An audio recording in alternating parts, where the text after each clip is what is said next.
अस्सलाम वालेकुम। दुरूद शरीफ पढ़ना। एक सवाल कहा था मैंने जून 22 को, फिर किया।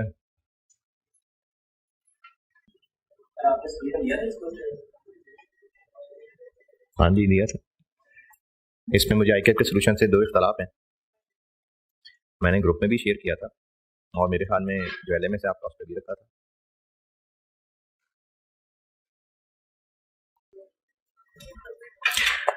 किस किसने किया है जून 22? जून 22 किसने किया है पूछ रहा हूँ। 1 2 3, बाकी भाई यार ये क्या बात है।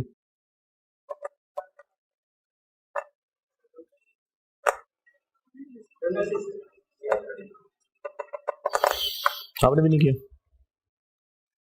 नहीं, करना है कि नहीं करना है? अच्छा, किस किसने आज कर लेना है, कल कर लिया होगा। ठीक है जी, 76 में करता हूँ डिस्कस। कैश फ्लो के दो सवाल कहे थे और वो मुझे पूरी उम्मीद थी कि वो करने वाले नहीं थे, क्योंकि वो तो पुराने कैफ के थे। तो मैं उनको बोर्ड पे सामने ही दिखा देता हूँ। सुबह कर उठ के करने थे आपने सवाल किए। संडे की सुबह उठ के कहा था सवाल करो, कैफ वाले किए सवाल। देख लिए दोनों।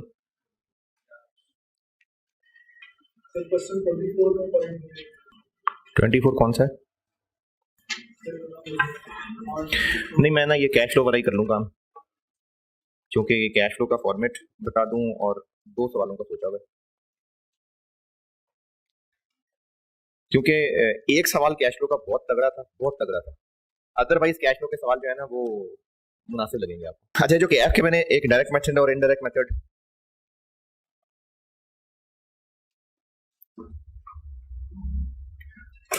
इनडायरेक्ट मेथड वाला सवाल और आंसर दोनों खोल लें। जब तक ये सामने नहीं आता चले आप बुक तो खोले ना। क्वेश्चन 1 करता हूं पहले बात। इनडायरेक्ट मेथड और डायरेक्ट मेथड, इसमें ना मेरी एडवाइस ये है कि आप फॉर्मेट ध्यान में रखें सारा, उस फॉर्मेट को सामने रखते हुए सवाल को जांचें। यानी आप अगर सवाल को देखेंगे कि सवाल का क्या करना है तो उसमें इतना आसान नहीं रहता। तो कैश फ्लो का बेस फॉर्मेट रखें जहन में। अच्छा जी, ये इनडायरेक्ट मेथड का ना फॉर्मेट जहन में रखें और फिर उसको सामने रखते हुए सवाल को जांचें, तो मेरे ख्याल में आसानी रहेगी। जैसे इनडायरेक्ट मेथड है तो हमें इसमें सबसे पहले पीबीटी लाना होता है। अब पीबीटी इस सवाल में कहीं नहीं दिया हुआ,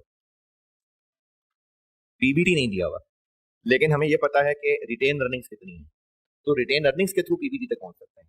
तो रिटेन अर्निंग का ये यहाँ पर बीडीसीडी बैलेंस दिया हुआ है और उसके अलावा सवाल में टैक्स है। हाँ जी, टैक्स भी है। तो टैक्स यहाँ आ रहा है, ये डिविडेंड है कहीं, तो आपको ओपनिंग क्लोजिंग रिटेन अर्निंग से पैट पता चलेगा और उसमें टैक्स एक्सपेंस ऐड बैक कर ले तो पीबीटी बन जाएगा। तो ये ऐसे उन्होंने पीबीटी बना दिया। सवाल अपने सामने खोल लें बेशक आप, क्योंकि मैं तो इस स्क्रीन बार बार चेंज करूंगा।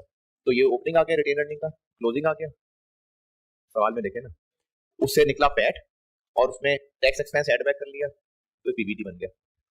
फिर उसके बाद जो ऐड करने वाली, ऐड लेस करने वाली चीजें होती हैं, डेप्रिसिएशन, नॉन कैश बाकी आइटम्स हैं, उनमें से एक एक करके ढूंढ लें। जैसे डेप्रिसिएशन है, अब डेप्रिसिएशन यहाँ नहीं दी गई, उसके लिए पीपीई की वर्किंग करनी पड़ती है और ये इधर सीफएप में भी पीपीई की एक मेजर वर्किंग है। तो पीपीई की क्या वर्किंग है? पीपीई का आप चाहे वो स्केड्यूल की शक्ल बना लें, चाहे आप टी अकाउंट की शक्ल बना लें। अब देखें यहाँ पर पीपीई की वर्किंग बनाई, ये टी अकाउंट की शक्ल में भी बना सकते हैं आप। ये फिगर कहाँ से मिल रही है? ये और ये दोनों बैलेंस शीट्स में अवेलेबल हैं।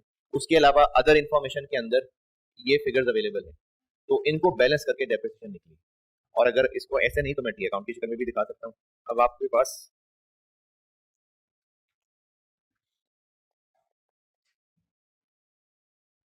जो पिछले साल का पीपीई है वो ये है 193, जो इस साल का पीपी है वो ये है 223।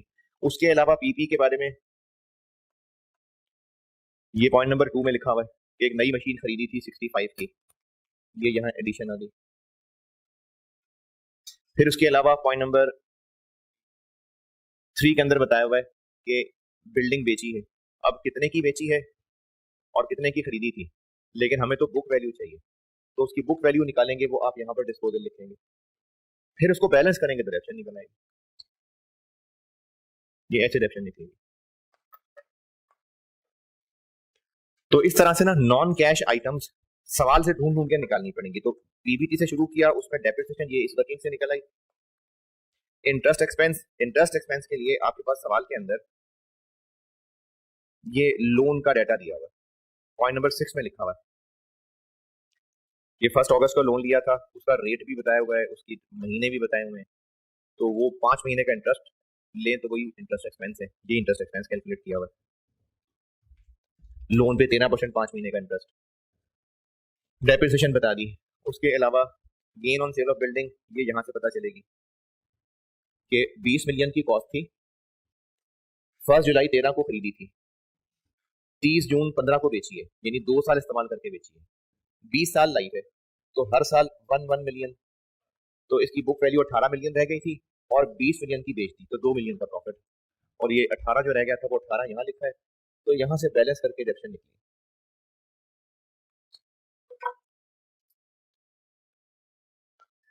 बैड डेट एक्सपेंस, ये बैड डेट एक्सपेंस पता चलता है प्रोविजन फॉर डाउटफुल डेट की वर्किंग से, जिसमें ओपनिंग, क्लोजिंग और राइट ऑफ, ये सब चीजें आपको यहां से पता चल रही हैं। राइट ऑफ इतना है, उसके अलावा कंपनी पॉलिसी बनाया करती है 5% डाउटफुल। अब 5% किस पे? डेटर्स पे, लेकिन इन पे 5% लग के लेस हो चुका हुआ है क्योंकि इसमें नेट प्रेजेंट हो रहे हैं, तो ये फिर 95 है। इसको क्रॉस अप करें, इसका 5% लें तो वो ओपनिंग प्रोविजन, क्लोजिंग प्रोविजन, और ये राइट ऑफ, यहां से बैड डेट एक्सपेंस निकलेगा, ये बैड डेट एक्सपेंस निकाला है। डेटर्स को क्रॉस अप किया, ये ओपनिंग प्रोविजन, क्लोजिंग प्रोविजन और राइट ऑफ, तो यहां से आपको ये बैड डेट एक्सपेंस पता चलेगा। ग्रेजुटी, ये चूंकि कैफ का सवाल है ना, तो इसमें ये ग्रेजुटी इस तरह से होती थी, बस ग्रेजुटी का ओपनिंग आ रहा है, पेबल आ रहा है, क्लोजिंग, ग्रेजुटी पेड। सी फैब में तो इस तरह से नहीं है, सी फैब में तो आईएस 19 का डाटा होगा बकायदा। फिर डेटर्स की इंक्रीज डिक्रीज है, तो डेटर्स की इंक्रीज डिक्रीज ये कहां से पता चलेंगी फिगर्स? बैलेंस शीट से। लेकिन अगर इनमें कोई मिलावटें शामिल हैं, जैसे ये जो इंक्रीज इन एडवांस है, इस इंक्रीज इन एडवांस के अंदर लिखा हुआ है 0.5 कि इनमें एडवांस टैक्स शामिल है 8 और 6, तो टैक्स की तो इंक्रीज डिक्रीज नहीं दिखानी होती, तो इसमें 8 और 6 की मिलावट है, इसमें 8 की है, इसमें 6 की है, तो इनमें से 8 और 6 निकाल के अब इंक्रीज डिक्रीज लेंगे तो वो सही इंक्रीज डिक्रीज है।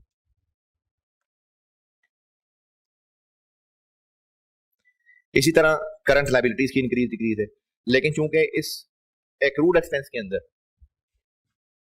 इंटरेस्ट पेएबल की मिलावट शामिल है, तो उसको माइनस करके बाकी इंक्रीज डिक्रीज लेनी है। तो जो ममनुआ आइटम थी, cash and cash equivalent, interest payable, interest receivable, tax payable, advance tax, और अगर डिविडेंड रिसीवेबल, डिविडेंड पेएबल, और अगर कोई नीचे अलग से आ रही आइटम, उसका पेएबल रिसीवेबल, जैसे पीपी अलग से उधार पे खरीदा हुआ है तो उसका पेएबल आ रहा है, पीपी बेचा हुआ है उसका रिसीवेबल आ रहा है, इनको नहीं इंक्रीज डिक्रीज में दिखाना।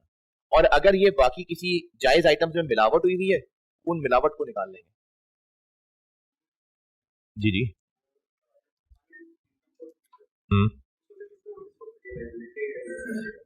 अनअर्न इनकम तो लायबिलिटी है ना, एडवांस इनकम है, उसको अनअर्न कहते इसलिए कि पैसे मिल चुके हैं जबकि अभी हमारी वो इनकम नहीं बनी, तो लायबिलिटी है, एडवांस इनकम।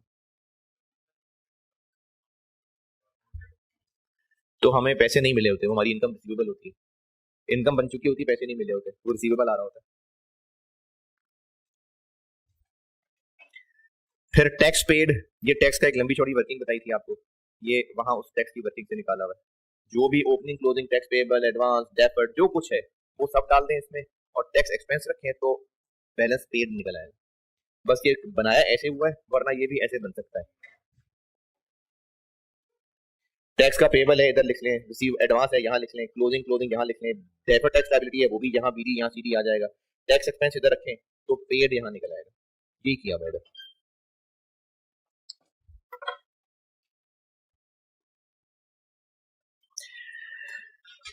इन्वेस्टिंग एक्टिविटीज के अंदर पीपीई की परचेज, पीपीई की सेल, दोनों फिगर दी हुई है। अच्छा, इन्वेस्टिंग एक्टिविटीज करते हुए आपने सवाल के नॉन करंट एसेट्स पे नजर मारनी है कि नॉन करंट एसेट्स में कुछ रह तो नहीं गया, बेशक नीचे इंफॉर्मेशन ना दी हो। अब जैसे इनटेंजिबल एसेट्स की नीचे कोई इंफॉर्मेशन नहीं दी हुई, लेकिन इसको देख के लग रहा है कि नया खरीदा होगा, तो वो फिर परचेज ऑफ इंटेंजिबल में आ जाएगा। तो इसलिए इन्वेस्टिंग एक्टिविटीज को नॉन करंट एसेट्स और रिवैल्यूएशन सरप्लस, क्योंकि रिवैल्यूएशन सरप्लस होगा तो यकीनन पीपीई कोई ना कोई डेबिट क्रेडिट हुआ होगा। तो आपने इन्वेस्टिंग एक्टिविटीज में नॉन करंट एसेट्स पे खास ध्यान रखना, और फाइनेंसिंग एक्टिविटीज में ये इक्विटी और लोन्स। तो इन्वेस्टिंग एक्टिविटीज में ये पीपीई था, बस इसकी दोनों फिगर्स बताई हुई थी, और इंटेंजिबल यहीं से डिफरेंस पता चल रहा है। तो ये purchase of PP, sale of PP और परचेज ऑफ इंटेंजिबल आ गए। और फाइनेंसिंग एक्टिविटीज के लिए आपने बैलेंस शीट में इक्विटी वाली साइड देखनी है ये, और लोन्स देखने हैं। तो लोन देख के पता चल रहा है कि नया लोन लिया है, नीचे कुछ नहीं बताया हुआ, और वैसे बताया हुआ है लेकिन यही बताया हुआ है। और कैपिटल देख के पता चल रहा है कि नए शेयर इशू हुए, ये उनकी फेस वैल्यू, ये प्रीमियम। तो ये डिफरेंस 30 और ये 15, 45, ये कैश मिला होगा शेयर इशू पे।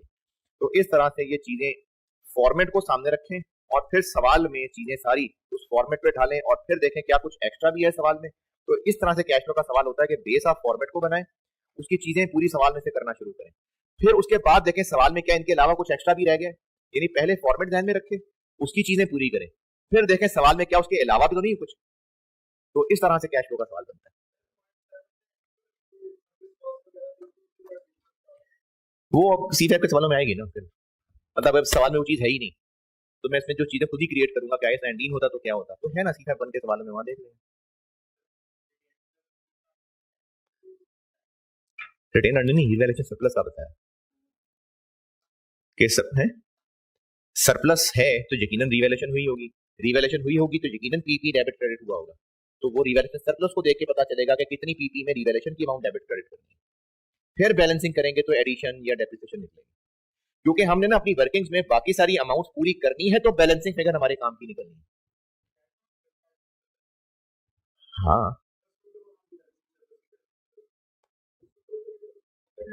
हाँ हाँ,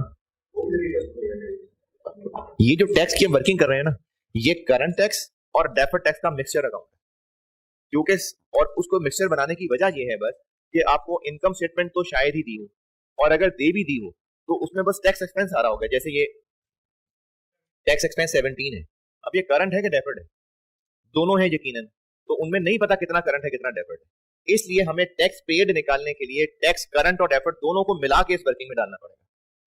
तो उसमें अगर कुछ वो जो ओसीआई वाला डेफर्ड टैक्स है वो भी इसके अंदर ही आ रहा होगा।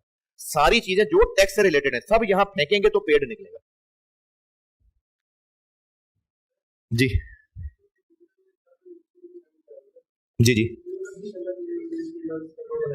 अच्छा, जो शॉर्ट टर्म इन्वेस्टमेंट्स है ना, अब जैसे इसमें कैश एंड कैश इक्विवेलेंट में एक तो ये है कैश, बैंक ओवरड्राफ्ट नहीं है, और ये शॉर्ट टर्म इन्वेस्टमेंट ये भी कैश इक्विवेलेंट है।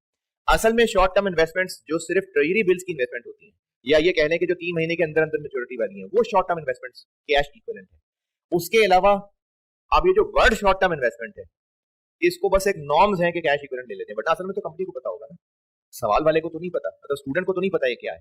तो एज अ नॉर्म हम शॉर्ट टर्म इन्वेस्टमेंट को भी कैश इक्विवेलेंट मान लेते हैं, वरना असल में कंपनी को तो पता ही होगा ये क्या है, स्टूडेंट को नहीं पता होता। इसलिए शॉर्ट टर्म इन्वेस्टमेंट भी, ये जो मैंने कैश फ्लो का फॉर्मेट दिया हुआ है उसमें मैंने कैश इक्विवेलेंट वाली वर्किंग में शॉर्ट टर्म इन्वेस्टमेंट भी लिखी है। तो एज अ स्टूडेंट हम उस शॉर्ट टर्म इन्वेस्टमेंट का नाम देख के उसको कैश इक्विवेलेंट में मिला लेते हैं। अच्छा, ये कैफ के सवाल में तो मैं ये ऐसे ही ज़बानी चीजें रिवाइज करवा सकता था, इसमें अब आपने अगर अपनी पुरानी को याद इससे पूछनी है तो पूछें। सवाल का तरीका भारत मैंने आपको ये बताया है कि फॉर्मेट को बेस बनाएं, क्योंकि मैंने ना कोशिश की है कि बहुत सारी चीजें फॉर्मेट में डाल दूं, फिर भी हो सकता है कोई चीज उसके अलावा हो सकती है, तो इसलिए बेस फॉर्मेट को बनाएं और फॉर्मेट की चीजें पूरी करें सवाल से ढूंढ ढूंढ के। जब ये सारा काम कर लें फिर उसके बाद सवाल पर नजर डालें कि क्या इसमें कुछ और ऐसी चीज तो नहीं जो फॉर्मेट में नहीं थी, फिर अकॉर्डिंगली देखें उसका क्या करना है।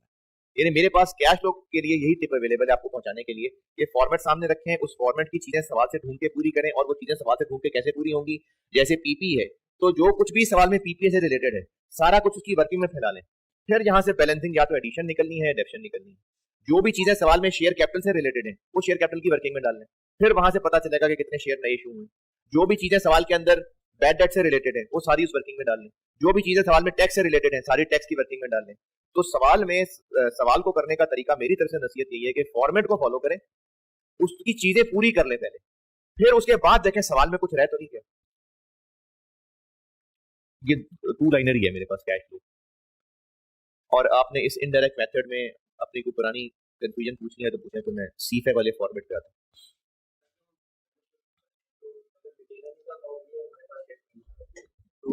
वो मर्जी होती है, आप उसको बाय डिफॉल्ट रिटेन अर्निंग से इशू समझ लें, बोनस को या शेयर प्रीमियम से समझ लें, वो मर्जी है। वो दोनों में से स्टूडेंट जो भी करेगा उसको सही माना जाएगा, एंड आंसर फर्क आ जाएगा। अगर वो उसको रिटेन अर्निंग में से लेगा तो और शेयर इशू निकलेंगे, अगर प्रीमियम में से मानेगा तो और निकलेंगे, लेकिन जो भी इनमें से करेगा वो सही माना जाएगा।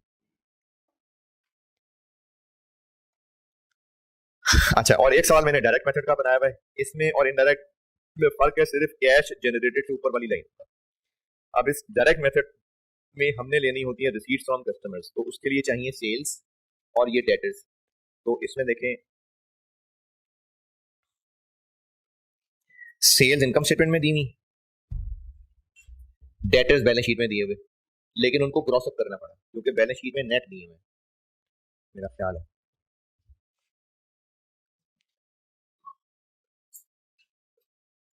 हाँ जी, ट्रेड रिसीवेबल बैलेंस शीट में दिए हुए नेट, क्योंकि प्रोविजन फॉर डाउटफुल डेट बना करती है 6% पॉइंट 2 में लिखा हुआ। तो जो ऊपर डेटर्स आ रहे हैं वो नेट है, वो 94 है, उनको 94 से क्रॉस अप करेंगे तो वो प्रॉपर डेटर्स बनेंगे, वो फिर इधर डेटर्स के अकाउंट में आएंगे ताकि हम कैश रिसीव फ्रॉम कस्टमर निकाल सकें। राइट ऑफ दिया हुआ है, सेल्स दी हुई है, डेटर्स का balance opening closing balance sheet में दिया हुआ है, बस क्रॉस अप करना पड़ा कि बैलेंस करके रिसीट्स निकलें। इसी तरह से सप्लायर्स यानी payment to suppliers, income statement से मिलेगी cost of sale, opening closing stock balance sheet से मिलेगा, इसको बैलेंस करेंगे तो परचेजेस निकलेंगे, ये परचेजेस क्रेडिटर्स में परचेजेस साइड इधर आएंगी, क्रेडिटर्स का ओपनिंग क्लोजिंग बैलेंस शीट से मिलेगा, और पेमेंट्स हैं जो पेमेंट टू सप्लायर्स। लेकिन इसमें सिर्फ एक काम ये किया कि जो कॉस्ट ऑफ सेल्स दी हुई थी उसमें डेप्रिसिएशन भी शामिल थी, वो निकाल दी, तो बाकी है फिर जो गुड्स की कॉस्ट है, तो वो निकाल के कॉस्ट ऑफ सेल यहाँ लिखेंगे तो आप बैलेंसिंग फिगर परचेजेस यहाँ, और फिर यहाँ से पेमेंट बैलेंसिंग फिगर निकलेंगे। और तीसरी लाइन इसमें होती है पेमेंट फॉर बाकी एक्सपेंसेस, तो वो जो बाकी एक्सपेंसेस हैं वो सारे एक्सपेंसेस, लेकिन उनमें से नॉन कैश आइटम्स निकाल के वो यहाँ, और उसके बाद फिर ये opening closing prepaid balance sheet में आ रहा था, पेमेंट्स बैलेंस करके निकलें, और बाकी सवाल वैसे ही है जैसे इनडायरेक्ट मेथड में होता है। उसी तरह से प्रोविजन का अकाउंट, टैक्स की सारी वर्किंग, पीपी की सारी वर्किंग, ये डायरेक्ट मेथड का एक बेसिक सा सवाल। वैसे तो सवाल करने से ही होंगे, इसीलिए कहा था कि एक एक सवाल कर लेते, तो मैंने जबानी बता तो दिया, लेकिन उससे क्या पल्ले पड़ना, होना तो ये करने से ही था। वो हाथ से सवाल गुजारा होगा ना तो फायदा है इसका। चलिए, गुजार लिया आपने हाथ से, हो गया। अब आते हैं कि कंसोलिडेशन में कैश फ्लो में क्या होगा। तो कंसोलिडेटेड कैश फ्लो के सवाल में जो गिवन होगा ना, वो वही है जो मैंने इंडिविजुअल के लिए बताया था। दो बैलेंस शीट्स होंगी, ग्रुप कैश फ्लो के सवाल में सवाल करने का तरीका यही है, आपको दो ग्रुप एसओएफपीस गिवन होंगी, यानी वो कंसोलिडेशन कर दी होगी। तो ये जो कैश फ्लो का सवाल है, ये कैश फ्लोज की कंसोलिडेशन का सवाल नहीं है, यानी ऐसा नहीं है कि जैसे पहले होता था कि इनकम स्टेटमेंट दी हुई है 2 या 3, उनको कंसोलिडेट करते थे, एसओएफपीस दी होती थी 3, उनको कंसोलिडेट करते थे। ऐसा नहीं है कि 3 कैश फ्लोज दी होंगी उनको कंसोलिडेट करना होगा, इसमें आपको कंसोलिडेटेड गिवन है बैलेंस शीट, उनसे कैश फ्लो बनानी होगी जैसे इंडिविजुअल कंपनी की बनाते हैं। तो इसमें आपको दो ग्रुप एसओएफपीस दी होंगी, यानी एक करंट और एक लास्ट ईयर। फिर इसके अलावा एक ग्रुप एसोसीआई दी हो सकती है, दे दें तो मेहरबानी है, और अगर सोसी भी दे दें तो फिर तो क्या ही बात है, और अदर इंफॉर्मेशन दी होगी। और क्या इसमें भी गुडविल की वर्किंग निकालनी पड़ती है? बिल्कुल करनी पड़ती है, गुडविल एंड ये सब वर्किंग करनी पड़ती है, तो प्रैक्टिस में आएंगे तो देखते हैं।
इनडायरेक्ट मेथड बताता हूं पहले। ये इनडायरेक्ट मेथड कैश फ्लो का फॉर्मेट है, पढ़ा जा रहा है या और बढ़ाऊं? ठीक है, पढ़ा जा रहा है ना। ये इनडायरेक्ट मेथड कैश फ्लो का फॉर्मेट है जो मैंने उस दिन एक्सप्लेन भी किया था। प्रॉफिट बिफोर टैक्स से कैश जनरेटेड तक पहुंचना है। ये जो एडजस्टमेंट्स हैं ये दो तरह की हैं। नॉन कैश को रिवर्स कर रहे हैं और ऐसे इनकम एक्सपेंस को रिवर्स कर रहे हैं जो आगे कहीं ना कहीं और शक्ल में आ जाएंगे। और ये क्या है? ये करंट एसेट्स और करंट लायबिलिटीज में इंक्रीज डिक्रीज है और इनकी जिंदगी का मकसद ये है कि वो जो ऊपर इनकम एक्सपेंसेस मौजूद हैं उनको कैश पेमेंट और रिसीट में कन्वर्ट कर रहे हैं। ये इनडायरेक्ट मेथड का मैंने आपको सारा कॉन्सेप्ट बताया था। इसके बाद कैश जनरेटेड निकलेगा और फिर तो सीधे सीधे कैश इनफ्लोज है या आउटफ्लोज है। ये जो सामने है ना, ये तो इसमें तो कुछ नया नजर आ ही नहीं रहा, ये तो वैसे ही है। अरे ये तो मैंने खोला ही वही हुआ यार, ये तो मैंने वैसे ही वही वाला खोला था।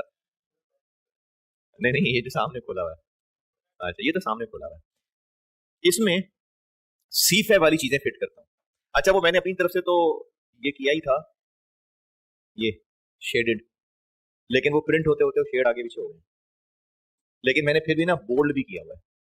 मैंने अब ये किया कि अपनी आप बुक में देखेंगे ना तो चैप्टर में पेज 59 पे तो मैंने किया ये था कि जो इंडिविजुअल कंपनी का कैश फ्लो का फॉर्मेट ये अभी रिवाइज कराया था, मैंने सेम वही उठाया और उसमें वो लाइनें ऐड कर दी जो ग्रुप कैश फ्लो में आनी है और उनको बोल्ड कर दिया ताकि आप ये याद करने में हेल्प मिले।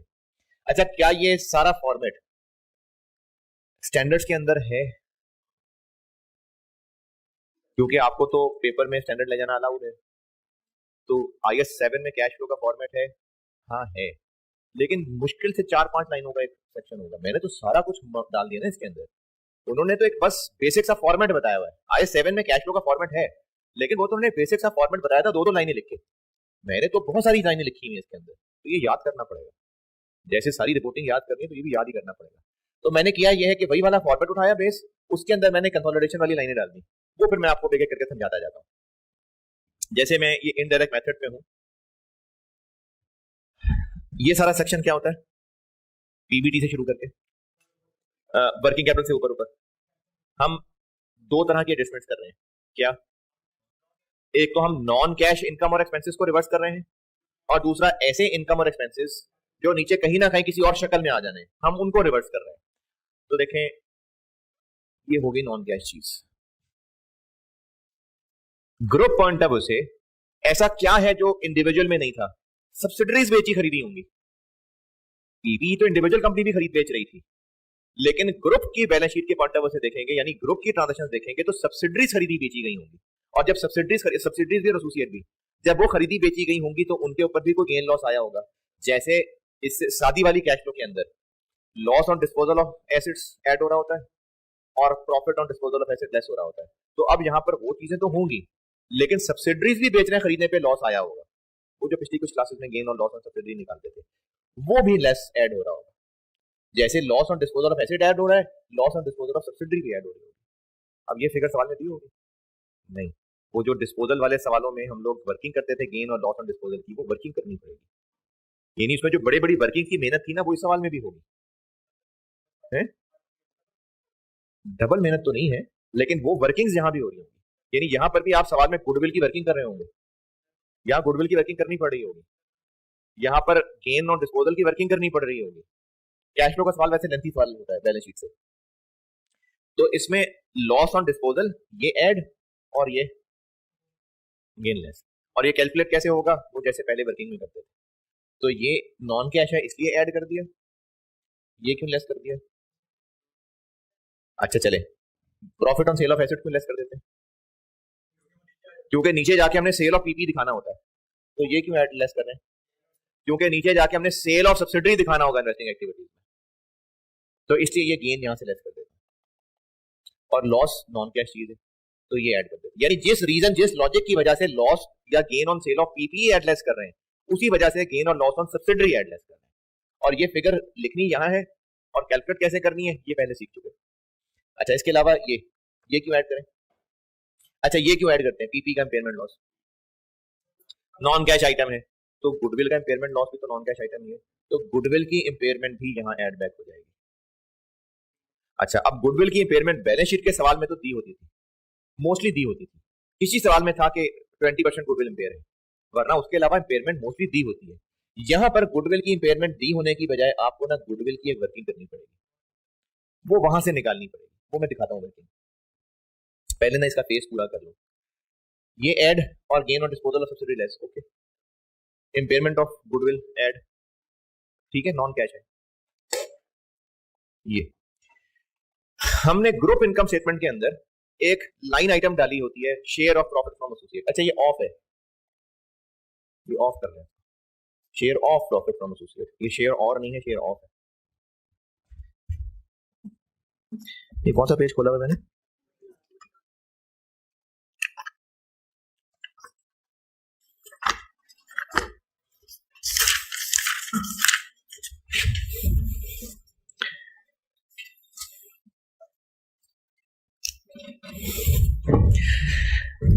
ये ब्रैकेट छोड़ता हूं अभी, ये क्यों लेस कर रहा हूं?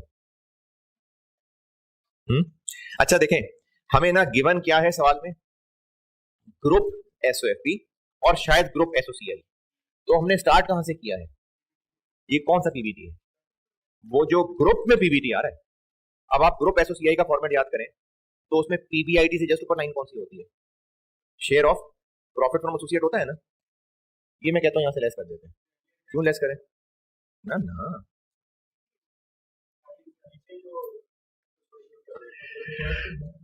इनकम स्टेटमेंट ग्रुप की पीबीटी से शुरू किया है, उसमें share of profit from associate added है, तो मैं क्यों कह रहा हूं कि लेस कर रहा? कहां दिखाना निकले? अरे कहां डिविडेंड, कहां share of profit from associate? Non cash है भाई। एसोसिएट के प्रॉफिट में हमारा हक हम रिटेन अर्निंग में ऐड कर देते हैं और इन्वेस्टमेंट में ऐड कर देते हैं। पैसे थोड़ी दे रहे होते हैं वो लोग हमें। क्या हो गया? इक्विटी मेथड में हम एसोसिएट के प्रॉफिट्स में, अदर रिजर्व में अपना हिस्सा कैलकुलेट करते हैं और उसको खुद ही इन्वेस्टमेंट में ऐड कर देते हैं। बैलेंस शीट की बात कर रहा हूं, और खुद ही उसको अदर रिजर्व और रिटेन अर्निंग में ऐड कर देते हैं, तो उनसे हम पैसे उठा के ले आते हैं। तो ये कोई कैश ट्रांजैक्शन तो नहीं है। अब इसको अगर एसोसीआई के फेस की बात करें तो एसोसीआई फॉर द ईयर में share of profit from associate PBT से ऊपर आ रहा होता है। तो वो हमने क्या किया होता है, एसोसिएट के पैट के ऊपर शेयर लगा के बस ऐसे ही ऐड कर लिया होता है, तो कैश थोड़ी ले रहे होते हैं उससे, तो ये तो नॉन कैश चीज है, इसलिए लेस हो गया। वो नीचे डिविडेंड सी में लिखेंगे, वो जो डिविडेंड कैश आएगा, हाँ वो हमारी इन्वेस्टिंग एक्टिविटी में बिल्कुल डिविडेंड रिसीव्ड आएगा क्योंकि वो कैश आ रहा है, ये नॉन कैश चीज है, ठीक है। लेकिन इसके ब्रैकेट में देखें एक और काम किया, ये क्या किया, इनकम स्टेटमेंट सोचें जरा, अगर दिमाग में चलती है बात तो ठीक है, नहीं तो बेशक वो एसोसिएट का फॉर्मेट पुराना वाला खोल लेना कोई। जब हम एसोसिएट को इक्विटी मेथड के तहत ग्रुप इनकम स्टेटमेंट में लाते हैं तो उसका जो कुछ भी है मेन तो वो उसी लाइन आइटम में आ रहा होता है। भूल गए सब। एसोसिएट को एसोसीआई में एक लाइन आइटम में पीबीटी से ऊपर share of profit from associate, अगर कोई नेगेटिव गुडविल है वो भी उसी लाइन में डाल देते हैं, अगर कोई इंपेयरमेंट है इन्वेस्टमेंट का वो भी उसी लाइन में डाल देते हैं। यानी हम जो कुछ भी एडजस्टमेंट कर रहे हैं वो एक लाइन के अंदर डाल देते हैं। लेकिन एक काम और है जो उसे ऊपर आ रहा होता है ग्रुप इनकम स्टेटमेंट में, कहीं यूआरपी, पी टू ए या ए टू पी, पी टू ए, क्योंकि ए टू पी तो हमने share of profit from associate की वर्किंग में से लेस किया होता है, पी टू ए ऊपर इनकम स्टेटमेंट में कहीं और आ रहा होता है। तो हम ना असल में इसको ऐड लेस इसलिए कर रहे हैं क्योंकि ये बेकार की नहीं, बेकार नहीं, एक नॉन कैश चीज थी जो हमने अपनी ग्रुप इनकम स्टेटमेंट में डाली हुई थी, इसको निकाल रहे हैं। तो वो जो ऊपर दो लाइनों में डाला था उसको तो बाहर निकाले ना, तो ज्यादा जबानी बात होगी। देखें हमने ना हाँ लेस किया होता है। देखें हमने एसोसिएट की कंसोलिडेशन एसोसीआई में ये की थी अगर कोई बहुत मुश्किल हो रही है तो पेज खोल लें, पिछले पेजेस देख लें, अगर जबानी बात नहीं समझ आ रही तो उसमें हम लोग क्या करते हैं कि share of profit from associate, PBT से ऊपर एक लाइन लिखते हैं। अच्छा, शेयर ऑफ ओसीआई भी लिखते हैं, उसका मैं यहां जिक्र नहीं कर रहा, हमने तो शुरू ही पीबीटी से किया हुआ है ना, तो शेयर ऑफ ओसीआई का जिक्र करना भी क्यों था। तो पीबीटी से ऊपर तो बस यही एक लाइन आ रही होती है। तो हम लोग क्या करते हैं, एसोसिएट को एसोसीआई में कंसोलिडेट करने के लिए ये share of profit from associate लेते हैं, और उसी के अंदर नेगेटिव गुडविल है तो वो भी इसी में मिला देते हैं, इन्वेस्टमेंट इन एसोसिएट की इंपेयरमेंट है वो भी इसी वर्किंग में डाल देते हैं। अगर ए सेलर है, ए टू पी, तो यूआरपी भी हम उसी लाइन के अंदर लेस कर देते हैं। जो कुछ भी उस एसोसिएट से लेना देना था वो हम सब उसी वर्किंग में ही शामिल करते हैं, और फिर उसका एंड आंसर सिर्फ एक line item share of profit from associate दे रहे होते हैं। लेकिन अगर पी सेलर था तो फिर यूआरपी को क्या करते हैं, अगर गुड्स थी तो ऊपर कॉस्ट ऑफ सेल में ऐड किया होता है, और अगर पीपी तो अदर इनकम से लेस किया होता है। तो ये भी तो एसोसिएट को कंसोलिडेट करने का ही हिस्सा है ना। तो अब हम एसोसिएट को कंसोलिडेट करना, चूंकि नॉन कैश चीज है तो उसको हम निकाल रहे हैं, तो एसोसिएट वाली लाइन भी निकाल देते हैं, और वो जो ऊपर यूआरपी कॉस्ट ऑफ सेल में ऐड किया हुआ है, यानी प्रॉफिट्स कम किए हुए हैं, वो भी हटा देते हैं। देखें, share of profit from associate की एक लाइन लिखी हुई है, ये पीबीटी में ऐड हुआ है कि लेस हुआ है? Share of profit from associate add हुआ है, और P to A URP cost of sale में ऐड हुआ है, मतलब प्रॉफिट्स में से वो लेस हुआ है। तो ये दोनों अपोजिट है ना, हमने इन दोनों को निकालना है, तो आप इसमें नेट करके दोनों को निकाल देते हैं।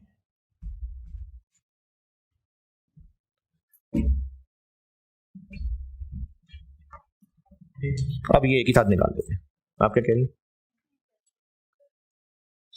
कैश आइटम है नहीं, वो तो ग्रुप बैलेंस शीट में तो इन्वेंट्री से वो यूआरपी वैसे ही उड़ा दी, और हम नीचे जाके जब वर्किंग कैपिटल चेंजेस करेंगे तो इस इन्वेंट्री में से यूआरपी गायब कर दिया होगा। तो इस अच्छा, ये ना एक स्टूडेंट का सवाल है कि यूआरपी तो कहीं ना कहीं कैश ही फ्लो हुआ है, नहीं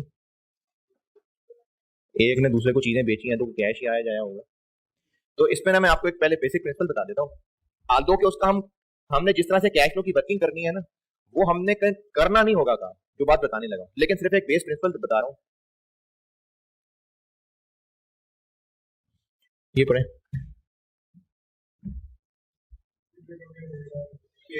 जो पी और एस का आपस का कैश फ्लो है वो थोड़ी ग्रुप कैश फ्लो में आना चाहिए। वो कोई ग्रुप क्वांटम से कोई कैश फ्लो है नहीं, लेकिन ये बात लिखी हुई है सिर्फ एज अ कॉन्सेप्ट, करने में ये आ ही नहीं रहा होगा, यानी करने में इसका हम कुछ कर ही नहीं रहे होंगे, क्योंकि हम ऑलरेडी ग्रुप एसओएफपी और ग्रुप एसओसीआई से हम लोग कैश फ्लो बना रहे हैं, तो उसमें तो वैसे ही डेटर क्रेडिटर एलिमिनेट हो गए होंगे। तो ये जो पॉइंट है ना, ये मैंने कॉन्सेप्चुअली लिखा हुआ है, ये असल में करने वाला काम नहीं है। तो जो आप कह रही हो वो कैश फ्लो के हिसाब से तो कैश फ्लो नहीं है, यूआरपी वाली बात।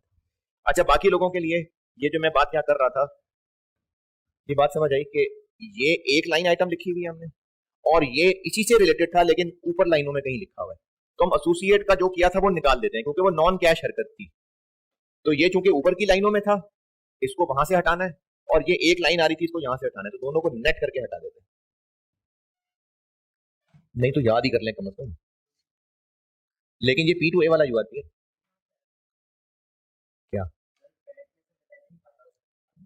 ना, देखो, share of profit from associate PBT में एडेड है, और यूआरपी चलो पीपी वाला कह देते हैं, पीपी वाला बता देता हूँ, share of profit from associate added है, और यूआरपी अदर इनकम से निकला हुआ है। तो ये दो अपोजिट काम हुए हैं ना, तो जब ये दो अपोजिट काम है तो इनको नेट करके हम रिवर्स कर देते हैं। अच्छा चलो एक ऐसे कहते हैं, share of profit from associate PBT में ऐड हुआ है, और यूआरपी तो जो ऐड हुआ है उसको लेस कर देते हैं, और जो लेस हुआ है तो ये दोनों अपोजिट काम ही कर रहे हैं ना, तो अगर इनको मिलाएंगे तो नेट हो जाएगा ना, ये वो नेट हो गया, लिखते हैं सेपरेट। लेकिन वो प्रेजेंटेशन के कॉन्टेक्स्ट से तो वो एसोसिएट ही की चीज है ना जो हम खत्म कर रहे हैं, इसलिए नेट है। यानी कैश फ्लो के फेस पे क्या लिखेंगे कि यूआरपी ऐड कर रहे हैं, तो इसलिए इसी में नेट करके हम लिखेंगे। Impairment loss, gain loss on subsidiary और share of profit from associate done. Profit on derecognition of earlier investment, ये क्या होता है कि जब छोटे एस से बड़ा एस बन रहा है, नहीं नहीं नहीं नहीं वो नहीं, जब सादी इन्वेस्टमेंट से एसोसिएट बन रही है या एसोसिएट से सब्सिडरी बन रही है, या सादी इन्वेस्टमेंट से सब्सिडरी बन रही है, तो हम क्या करते हैं, पुरानी इन्वेस्टमेंट को अपडेट करते हैं। तो ये कोई कैश फ्लो है नहीं, लेकिन वो हमने पी की रिटेन अर्निंग में गेन डाला होगा, पी की इनकम स्टेटमेंट में उसको एक इनकम बनाया होगा, तो वो तो नॉन कैश चीज है, ये वो रिवर्स कर देंगे। ये वो है जो पुरानी इन्वेस्टमेंट होती है ना, और मजीद इन्वेस्टमेंट कर रहे होते हैं, तो पुरानी को अपडेट करते हैं ना, ये वो वाली बात, ये वो रिवर्स हो रहा है, वो स्टेप एक्विजिशन वाला, ये वो रिवर्स हो रहा है। हाँ, अच्छा, नेगेटिव गुडविल सब्सिडरी की हमने कंसोलिडेशन करते हुए क्या किया होता है, हमने उसको नहीं, इनकम स्टेटमेंट की बात कर रहा हूँ, अदर इनकम बनाई होती है, तो ये तो एक नॉन कैश चीज है, तो ये लेस हो। नेगेटिव गुडविल तो जस्ट एक ख्याली चीज है कि हमने सस्ते में खरीद ली, ज्यादा पैसे देने चाहिए थे, हमने कम दे दिए, तो ये तो ख्याली सी इनकम है, तो नॉन कैश इनकम है, तो इसको लेस करना है। अब ये नेगेटिव गुडविल दी होगी सवाल में, नहीं, गुडविल की वर्किंग करनी पड़ेगी, तो उसमें गुडविल की वर्किंग्स और गेन लॉस और डिस्पोजल की वर्किंग्स वो होंगी इसमें। यहां तक की लाइनें ओके।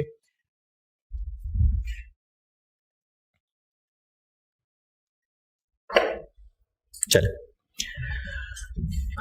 ये मैं इन्वेस्टिंग एक्टिविटीज में आ गया।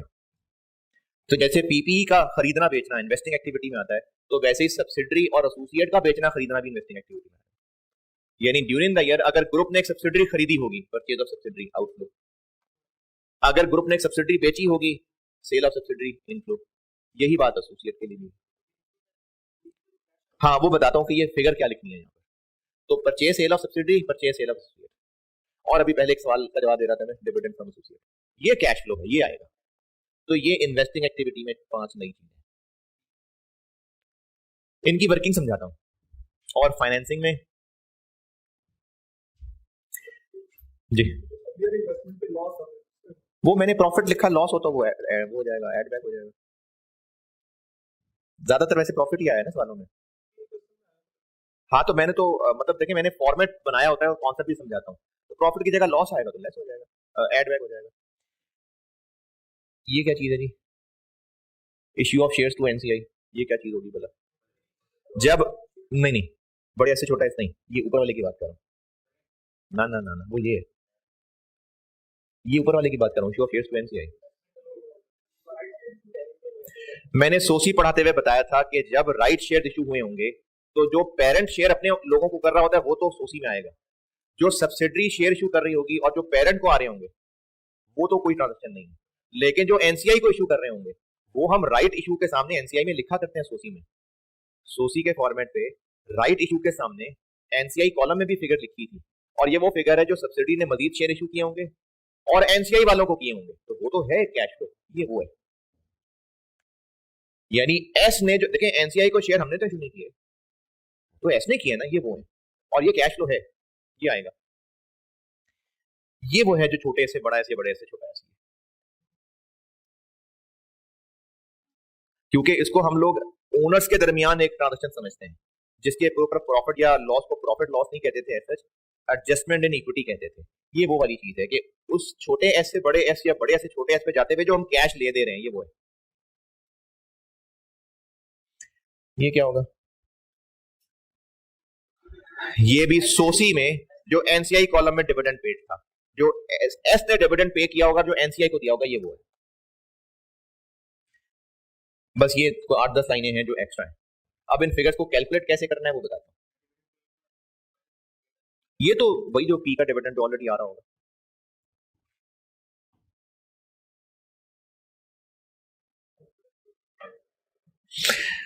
हाँ जी, ये इन 8-10 आइटम्स को ऐड लेस करने में वजह में कोई परेशानी है तो मैं बताता हूँ। चलिए, अब मैं इन फिगर्स को निकालना बताता हूँ।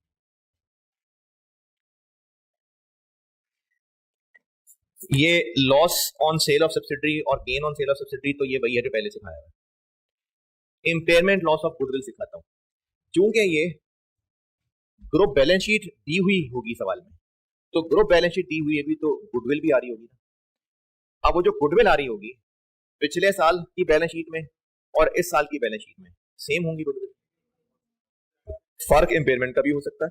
उसके अलावा 2 और चीजें हो सकती हैं, नई सब्सिडी खरीदी होगी उसके ऊपर मजीद गुडविल आई होगी, और जो बेची होगी उसकी गुडविल निकल गई होगी, तो इन्हीं 5 चीजों में डिफरेंस इंपेयरमेंट लॉस होगा, वो मैंने टी अकाउंट की शक्ल में दिखा दिया। ये देखिए ग्रुप बैलेंस शीट पिछले साल की, ग्रुप बैलेंस शीट इस साल की। इस साल कोई सब्सिडी खरीदी होगी, नई गुडविल आई होगी, ये फिगर कैसे पता चलेगी? ये वर्किंग करनी पड़ेगी। और जो बेची होगी ये उसकी गुडविल की कैरिंग अमाउंट, यानी अगर उस पर कोई इंपेयरमेंट आई हुई है तो उसकी कैरिंग अमाउंट, वो कैरिंग अमाउंट लिखेंगे तभी बैलेंसिंग फिगर आपके पास इंपेयरमेंट लॉस निकलना है, क्योंकि ये कम करके लिखेंगे तो बैलेंसिंग इंपेयरमेंट लॉस निकलना है। और ये भी सवाल में आपको कैलकुलेट करनी पड़ेगी, ये भी सवाल में कैलकुलेट करनी पड़ेगी, यानी जो सब्सिडीज बिक रही होंगी उनके ऊपर गुडविल भी निकालनी पड़ेगी। एक्विजिशन वाला कौन सा इंपेयरमेंट लॉस होता है? हाँ नहीं नहीं नहीं नहीं, opening closing goodwill balance sheet से आ गई। ये क्या है? जो इस साल में नई सब्सिडी खरीदी होगी उसकी गुडविल, ये जो इस साल सब्सिडी बेची होगी उसकी गुडविल की कैरिंग अमाउंट। ये वो फिगर है जो इस साल गुडविल की इंपेयरमेंट मजीद हुई है, वो इनके ऊपर भी हुई होगी। जो पहले की खरीदी हुई सब्सिडीज हैं ये उनकी गुडविल चली आ रही है, उनमें भी तो इस साल इंपेयरमेंट हुई हो सकती है। ये वो है,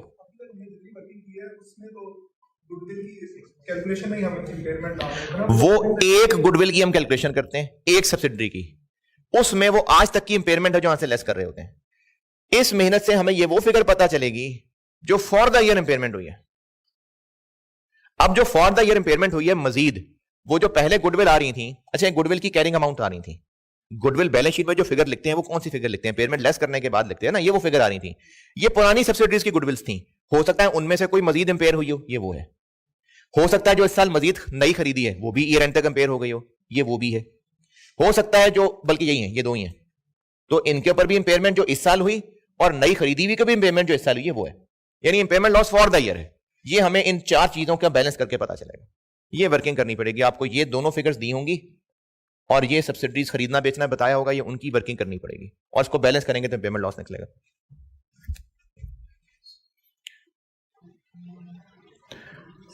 जी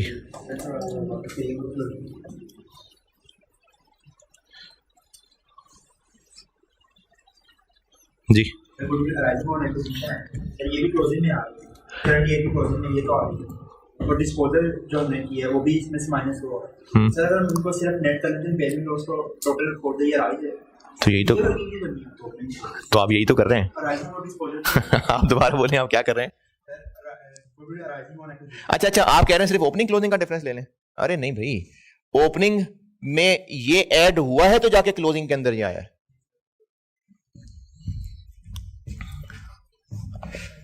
ओपनिंग 100 थी, कोई नई सब्सिडी नहीं खरीदी, पुरानी बेच दी 40, कुछ इंपेयरमेंट नहीं हुई, तो ही तो क्लोजिंग 60 आ रही है। अब आप कह रहे हैं कि सिर्फ इनका डिफरेंस ले लें, तो वो तो आप डिफरेंस को इंपेयरमेंट लॉस कह देंगे। इसको यहां दिखाएंगे तो जैसे पीपीई की बीडी है, सीडी है, डिस्पोजल है, एडिशन है, तो डेप्रिसिएशन कैसे निकालेंगे? तो अब आप कह रहे हैं कि एडिशन चूंकि इसमें एडेड है, डिस्पोजल चूंकि इसमें से निकाली गई हुई है, तो इसकी जरूरत ही क्या है, हम इनका डिफरेंस ले लें, ये कह रहे हैं आप।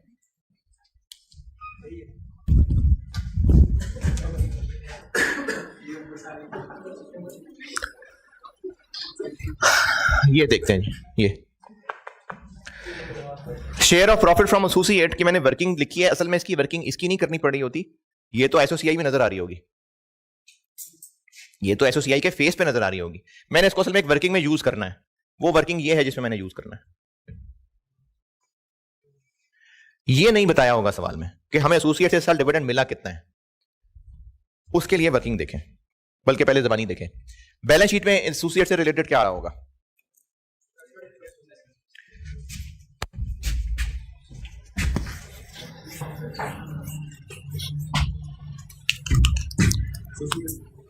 इन्वेस्टमेंट इन एसोसिएट,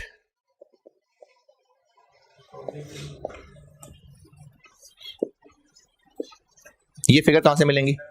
दोनों बैलेंस शीट से। किसी एक बैलेंस शीट की बात करते हैं। इन्वेस्टमेंट इन एसोसिएट बैलेंस शीट की फिगर कैलकुलेट कैसे होती है? जो इन्वेस्टमेंट की हुई होती है प्लस आज तक के अदर रिजर्व में हिस्सा और रिटेन अर्निंग में हमारा हिस्सा, वो इसमें हम ऐड करते हैं ना।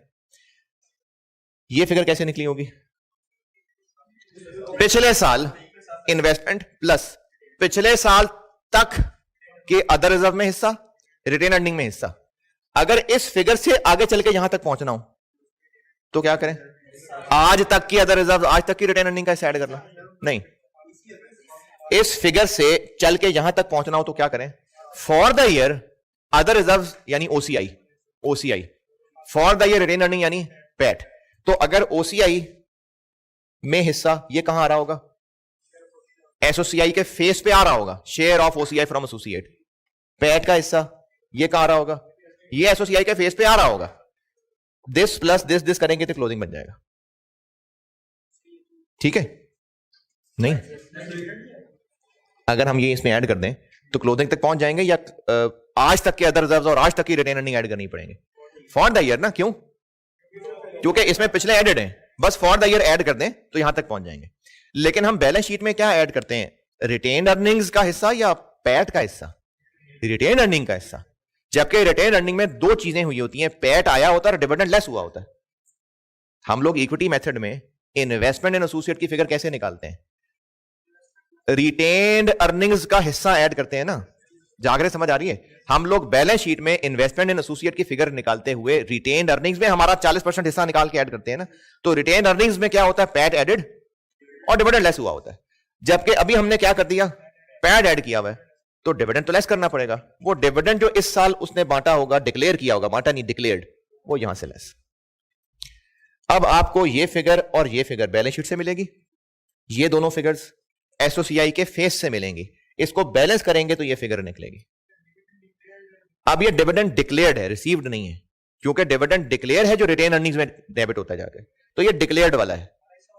हाँ, ये हमारा हिस्सा है क्योंकि हमारे हिस्से हैं, तो ये वो निकलेगा जो हमारा हिस्सा डिक्लेयर्ड है। हमें चाहिए डिविडेंड रिसीव्ड, तो हो सकता है कि डिविडेंड रिसीवेबल अलग से ओपनिंग क्लोजिंग आ रहा हो, तो वो इसमें प्लस माइनस करेंगे तो डिविडेंड रिसीव्ड बनेगा। ये देखें, ना आ रहा हो तो बस ये डिविडेंड रिसीव्ड होगा।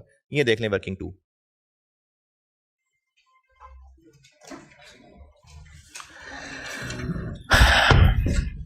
ओपनिंग, प्रॉफिट का हिस्सा, ओसीआई का हिस्सा और डिविडेंड।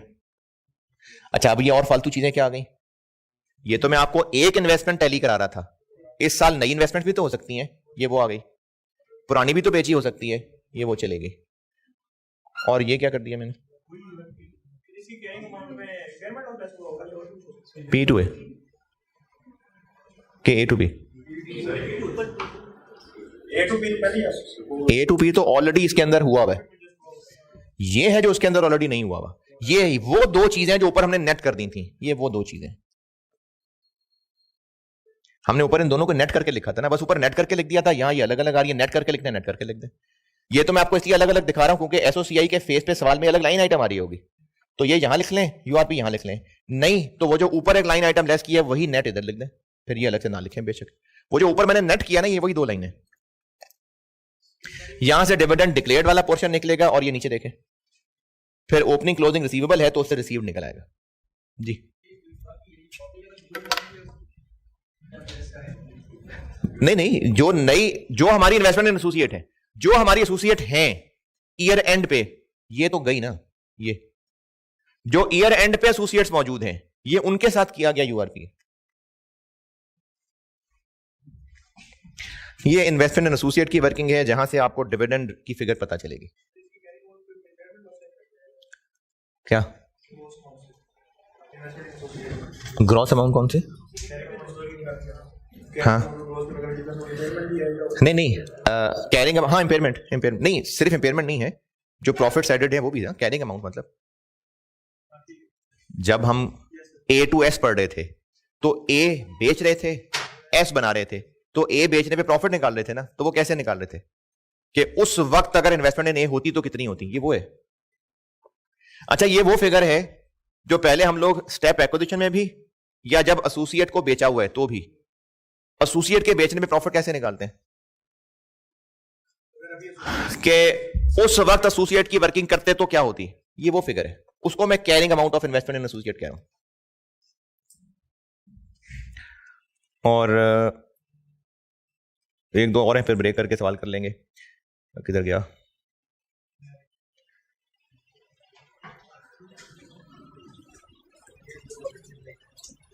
ये जो बाकी 2-3 लाइनें ये बताते हैं, फिर ब्रेक करता हूँ, फिर सवाल करते हैं ब्रेक के बाद। अच्छा जी, ये देखें, ये जो इंक्रीज डिक्रीज इन बताते हैं हम एसेट्स लायबिलिटीज, ये समझें जरा।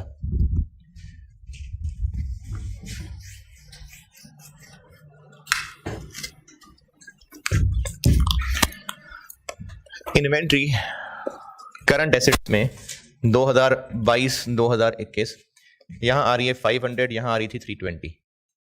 तो हम लोग वर्किंग कैपिटल चेंजेस में क्या करते हैं, इंक्रीज और डिक्रीज इन इन्वेंट्री दिखाते हैं ना, इन दोनों का डिफरेंस लेते हैं। और उसके पीछे लॉजिक क्या होती है कि वो जो ऊपर कॉस्ट ऑफ सेल्स आ रही हैं, इनका डिफरेंस वो कॉस्ट ऑफ सेल को परचेजेस में कन्वर्ट कर देगा, और फिर आगे क्रेडिटर्स की इंक्रीज डिक्रीज उनको पेमेंट टू सप्लायर बना देगी। इनका डिफरेंस ऊपर आई कॉस्ट ऑफ सेल को परचेजेस बना देगा। ये उसी सूरत हो रहा होगा जब इन्वेंट्री में ये 4 चीजें ही थी, ओपनिंग इन्वेंट्री थी, क्लोजिंग इन्वेंट्री थी, कॉस्ट ऑफ सेल्स थी और परचेज थी। अगर ये वाकई 4 चीजें थी ना, तो कॉस्ट ऑफ सेल लेट से 700 ऊपर प्रॉफिट में ऑलरेडी चार्ज है, वो ऑलरेडी प्रॉफिट में है, इसकी इंक्रीज डिक्रीज क्या कर रही है, ये बना रही है। ये तभी होगी बात अगर बस ये 4 चीजें ही हैं। तो हो सकता है इस साल जो हमने सब्सिडरी खरीदी है और वो पिछले साल नहीं थी, इस साल है, पिछले साल जो इन्वेंट्री पड़ी हुई थी, ये ग्रुप बैलेंस शीट है, ठीक है। पिछले साल हमारी 2 सब्सिडरीज थी, तो ये पी और उन 2 एस की इन्वेंट्रीज थी। अब हमने एक और एस खरीद ली, तो अब पी और 3 एस की इन्वेंट्रीज आ गई। तो ये जो मजीद इन्वेंट्री आई है, ये कोई परचेज करके तो नहीं आई है, ये तो सब्सिडरी कंसोलिडेट करने की वजह से आई है। देखें, जब हम ऊपर कॉस्ट ऑफ सेल में ये ओपनिंग क्लोजिंग इन्वेंट्री एडजस्ट करते हैं, तो बाकी क्या निकलता है, जो परचेज की होगी। लेकिन अब इन दोनों में डिफरेंस सिर्फ परचेज की वजह से तो नहीं है, वो तो सब्सिडरी भी साथ जोड़ने की वजह से आ गई। तो अब हम उस इन्वेंट्री की जो क्लोजिंग फिगर है, इसमें से वो लेस कर देंगे। वो क्या, जो हमने इस साल नई सब्सिडरी खरीदी है, उसकी जो एक्विजिशन डेट पे इन्वेंट्री थी, वो निकाल देंगे यहां से। ईयर एंड वाली क्यों नहीं, क्योंकि उस साल उसने फिर और परचेजेस भी तो कर ली होंगी। क्योंकि अगर दरमियान में एक सब्सिडरी खरीदी है, तो उस वक्त तो वो अचानक बाहर से हमारे खानदान में आई है, लेकिन उसके बाद से ईयर एंड तक तो उसने भी परचेजेस की होंगी। तो इसलिए अगर हमने इंक्रीज डिक्रीज लेनी है और ड्यूरिंग द ईयर को सब्सिडरी खरीदी है, तो क्लोजिंग, और ये मैं बात इन्वेंट्री की कर रहा हूं, डेटर क्रेडिटर सबकी बात हो रही है, जो भी इंक्रीज डिक्रीज देने उन सबकी बात हो रही है कि अगर इस साल कोई सब्सिडरी खरीदी हुई, तो इस रेलिवेंट लाइन आइटम में उस सब्सिडरी की जो एक्विजिशन डेट वाली फिगर थी, वो क्लोजिंग में से निकाल दें, फिर इंक्रीज डिक्रीज लें, ठीक है। और अगर साल सब्सिडरी बेची हुई को, तो उसको ओपनिंग में से निकाल दें, क्योंकि वो इनमें थी इनमें नहीं है, तो उसको फिर ओपनिंग से निकाल दें और फिर इंक्रीज डिक्रीज लें। लेकिन इसमें से कौन सी वैल्यू निकालनी है, जो डिस्पोजल डेट पे। तो इसीलिए फिर आपको यकीनन अब खरीदने वाली सब्सिडरी का पहले तो जरूरत नहीं थी, अब आपको उसके पीपी भी बताया हुआ करेंगे, इन्वेंट्रीज भी बताया हुआ करेंगे, डेटर भी बताया हुआ करेंगे। पहले नहीं जरूरत होती थी, अब कैश फ्लो के सवाल में जरूरत होगी। कंक्लूजन दोबारा कि अगर इस साल में कोई सब्सिडरी खरीदी है, तो जब आप इंक्रीज डिक्रीज ले रहे होंगे, तो खरीदी हुई सब्सिडरी की एक्विजिशन डेट के ऊपर जो चीजें हैं, वो क्लोजिंग में से निकालें और फिर इंक्रीज डिक्रीज लें। और अगर इस साल कोई सब्सिडरी बेची है, तो उसकी बेची हुई डेट के ऊपर जो इन्वेंट्री डेटर्स आ रहे हैं, वो ओपनिंग में से निकालें, फिर इंक्रीज डिक्रीज लें। ये बात है जो मैंने इधर 0.5 में समझाने की कोशिश की है। ये 0.5 पेज 60 पे 0.5।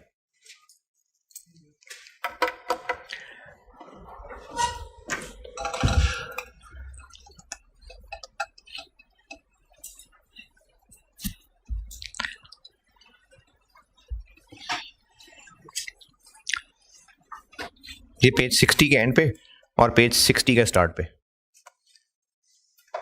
61 के स्टार्ट पे।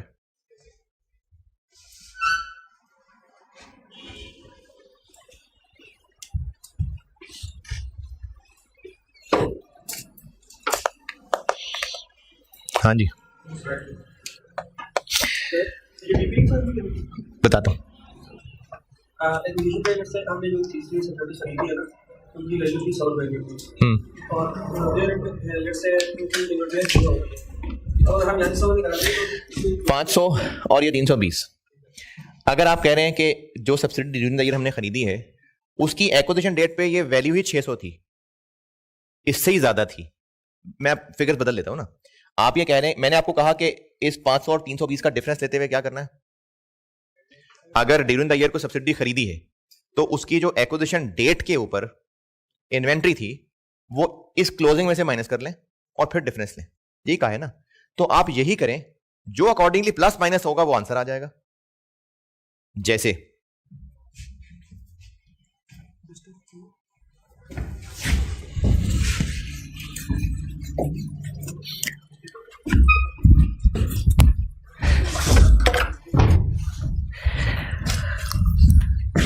ये ज्यादा है ये कम है, इसीलिए ये इंक्रीज है ना।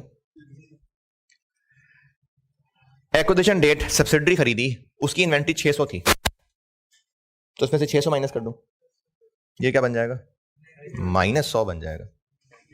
अब -100 और 320 में फर्क लेना है, 420 का फर्क आ जाएगा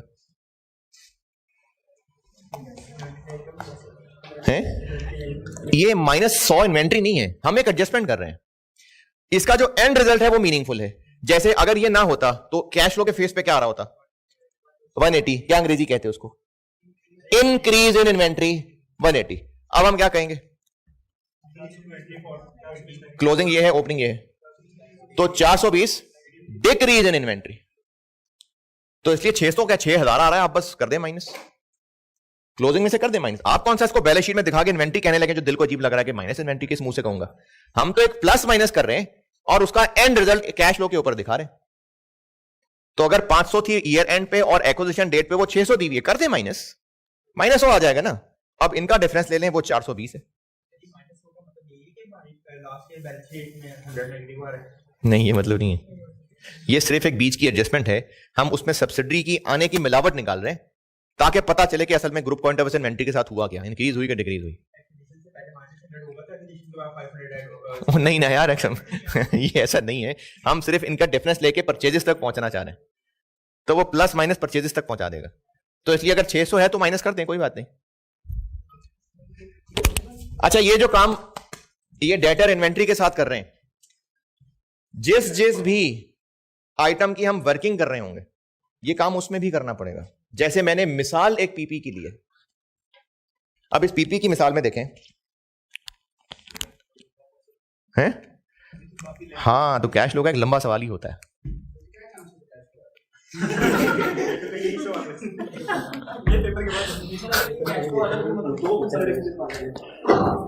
क्यों? चले, जो होगा अच्छा ही होगा, बस आप उसको अच्छे की उम्मीद रखें, हैं? बदगुमानी नहीं करो यार। पीपीई की वर्किंग, ये जो मैंने बोल्ड वाली लाइन लिखी हुई है, ये वो है जो सादे कैश फ्लो में वर्किंग बताइए।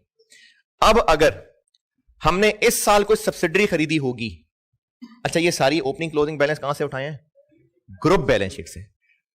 पहले आप इस पीपी की वर्किंग को सिर्फ नॉर्मल कैश फ्लो के हिसाब से देखें तो ओपनिंग बैलेंस होता है, क्लोजिंग बैलेंस होता है, डिस्पोजल है, डेप्रिसिएशन है। तो बैलेंसिंग करके क्या पता चलता है कि हमने इतनी खरीदी होंगी, इतनी सब्सिडरी हमने पैसे देके खरीदी होंगी, सॉरी, इतनी प्रॉपर्टी हमने पैसे देके खरीदी होगी।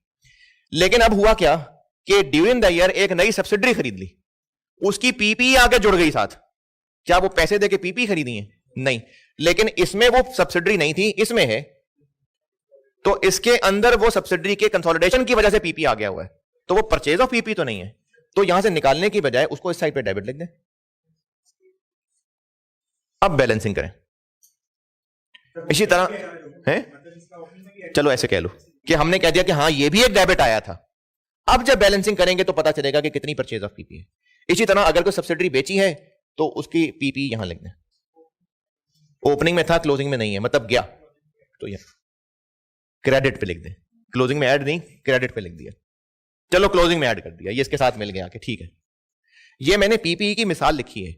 बात ये की है कि जितनी भी कैश फ्लो में हम वर्किंग्स करने के टी अकाउंट बना रहे होंगे, चाहे वो इंटेंजिबल का अकाउंट बनाना पड़ रहा हो, चाहे वो टैक्स का अकाउंट बनाना पड़ रहा हो, जो भी हम वर्किंग कर रहे थे टी अकाउंट बना के, उसमें ड्यूरिंग द ईयर सब्सिडरी खरीदी हुई बेची हुई, उसकी वो रेलिवेंट आइटम्स भी उस अकाउंट में डालनी पड़ेगी।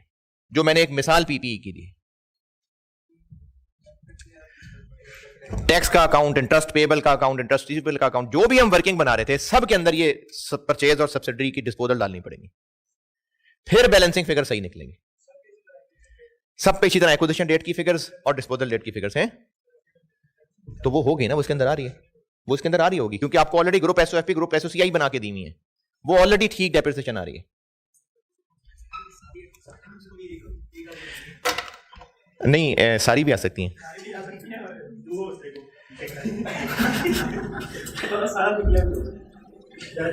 अच्छा बस एक दो छोटी छोटी चीजें रह गई, फिर करते हैं ब्रेक।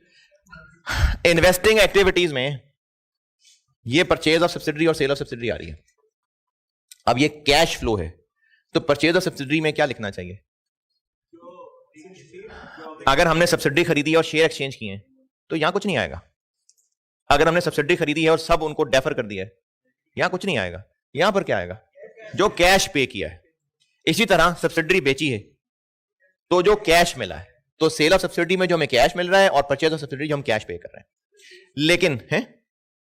लेकिन अभी तक जो मैंने ऊपर बात की कि करंट एसेट्स की इंक्रीज डिक्रीज में खरीदी बेची सब्सिडरीज की भी इन्वेंट्री मिला दें, पीपी का अकाउंट बना रहे हैं तो उसमें भी जो सब्सिडी की पीपी कंसोलिडेट हो रही है उसको मिला दें।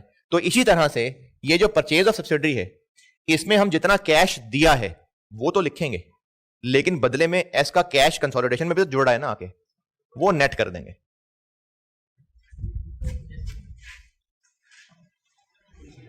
ये नंबर 3 और 4 पढ़ लें, पेज 61 के एंड पे और पेज 62 के शुरू पे। पेज 61 के एंड पे और पेज 62 के स्टार्ट पे।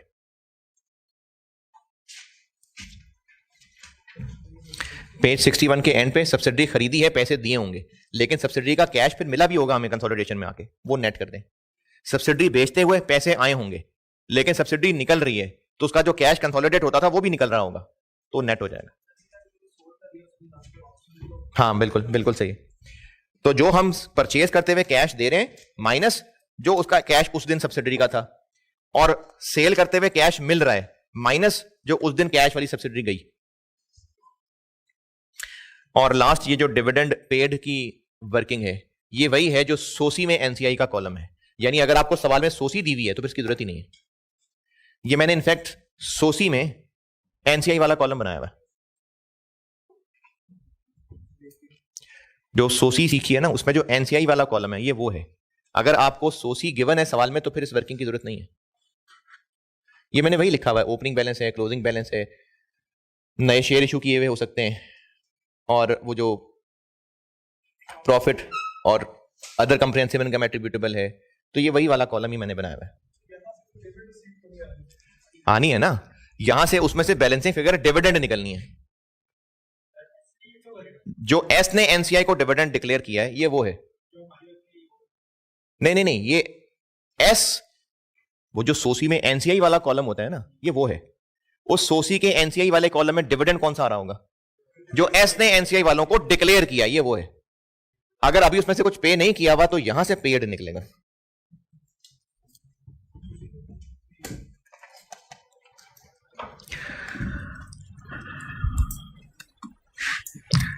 अच्छा, इस वर्किंग में ना वो लाइन जो मैंने उस दिन सोसी में ऐड करवाई थी वो इस वर्किंग में भी ऐड कर लेते हैं।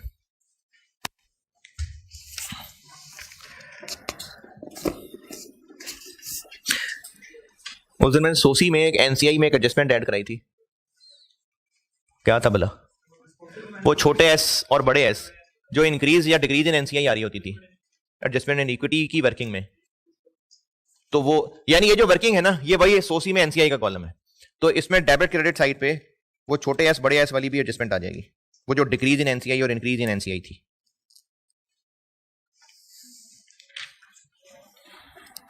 इंक्रीज इन एनसीआई है तो क्रेडिट साइड पे, डिक्रीज है तो डेबिट साइड पे।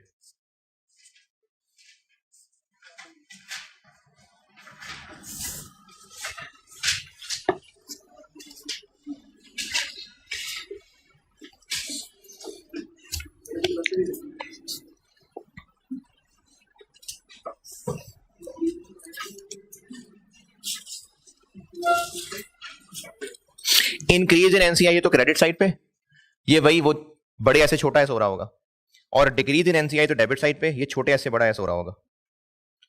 और एक लाइन इधर और आनी चाहिए मेरे ख्याल में, राइट इशू वाली, क्रेडिट साइड पे। वो जो एस ने एनसीआई को राइट इशू किए हैं, ये वो इधर क्रेडिट साइड पे वो भी डाल दें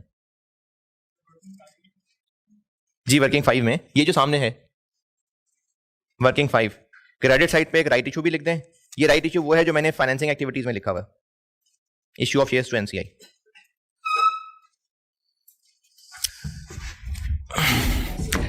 issue of right shares to NCI, increase in NCI बड़े ऐसे छोटे एस वाली, डिक्रीज इन एनसीआई छोटे ऐसे बड़े एस वाली।